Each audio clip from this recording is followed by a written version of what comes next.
21 रमज़ान 40 हिजरी के दिन जब शहादत मौला कायनात अलैहिस्सलाम की खबर फैली तो ऐसा महसूस हुआ कि अचानक ज़मीन व आसमान में तलातुम बरपा हुआ और इस तल्ख वाक़े से खुदा के मोमिन बंदों के दिल गम व अंदोज से लबरेज हो गए। जिब्राइल अमीन ने ज़मीन व आसमान के दरमियान निदा दी, खुदा की कसम अरकान हिदायत मुनहदिम हो गए।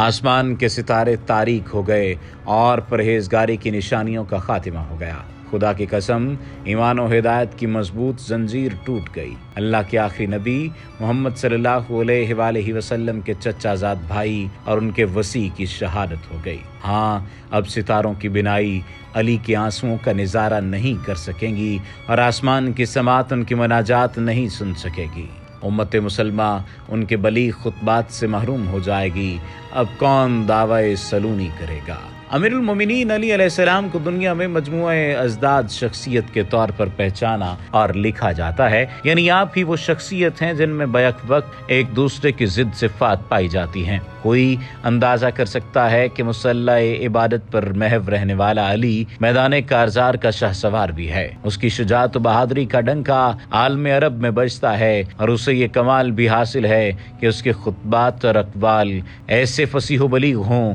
कि आज तक शहदाए इल्म व अदब उन्हें अदब ज़ुबान की गहराइयों के उन्वान देते हैं और अहले इल्म इनसे इस्तिफ़ादा करते हैं। आपकी इन्हीं बुलंद सिफ़ात व कमालात की बदौलत रसूल ख़ातमुन नबिय्यीन सल्लल्लाहु अलैहि वसल्लम आपकी बहुत इज़्ज़त करते थे और अपने कौल व फ़ेल से इनकी खूबियों को ज़ाहिर करते रहते थे। लोगों ने देखा कि कभी अल्लाह के प्यारे नबी ये फरमा रहे हैं कि अली मुझसे हैं और मैं अली से हूँ, कभी ये फरमाया कि मैं इल्म का शहर हूँ और अली इसका दरवाज़ा है, कभी ये फरमाया कि सब में बेहतरीन फैसला करने वाला अली है, कभी ये मजदा सुनाया कि अली को मुझसे वही निस्बत है जो हारून को मूसा से थी, कभी ये फरमाया अली को मुझसे वो निस्बत है जो रूह को जिस्म से या सर को बदन से होती है। यहाँ तक कि मुबाहला के वाक़े में अमीरुल मोमिनीन अली अलैहिस्सलाम को नफ्स रसूल का खिताब मिला। मुआख़ात मदीना के मौका पर जब मुहाजिरीन व अंसार में भाई का रिश्ता कायम किया गया तो अमीरुल मोमिनीन अली अलैहिस्सलाम को पैगम्बर ने अपना भाई करार दिया और सबसे आखिर में गदीर खुम के मैदान में 1 लाख से ज़ायद हाजियों के मजमे में अली अलैहिस्सलाम को अपने हाथों पर बुलंद करके ये ऐलान फरमा दिया कि जिस तरह मैं तुम सब का मौला और सरपरस्त हूँ, इसी तरह अली भी तुम सब के मौला और सरपरस्त हैं। ये बहुत बड़ा एजाज़ है और तमाम मुसलमानों ने अमीरुल मोमिनीन अली अलैहिस्सलाम को मुबारकबाद दी। मौला अली अलैहिस्सलाम की वसीयत जिसे इमाम हसन अलैहिस्सलाम के नाम लिखा गया है, इसका मुतालिया हर एक के लिए बहुत ही फ़ायदेमंद है। इसमें भी इमाम अलैहिस्सलाम ने वो हक़ाइक़ खोले हैं जो वाकई एक बाप को अपने फ़र्जंद और औलाद के लिए बयान करने और मुतवज्जह करने की ज़रूरत रहती है। लिखा, फ़र्जंद याद रखो कि मेरी बेहतरीन वसीयत जिसे तुम्हें अखज़ करना है वो ये है कि तक़वा-ए इलाही इख्तियार करो और उसके फ़राइज़ पर इक्तफ़ा करो और वो तमाम तरीके जिन पर तुम्हारे बाप दादा और तुम्हारे घराने के नेक किरदार अफराद चलते रहे हैं उन्हीं पर चलते रहो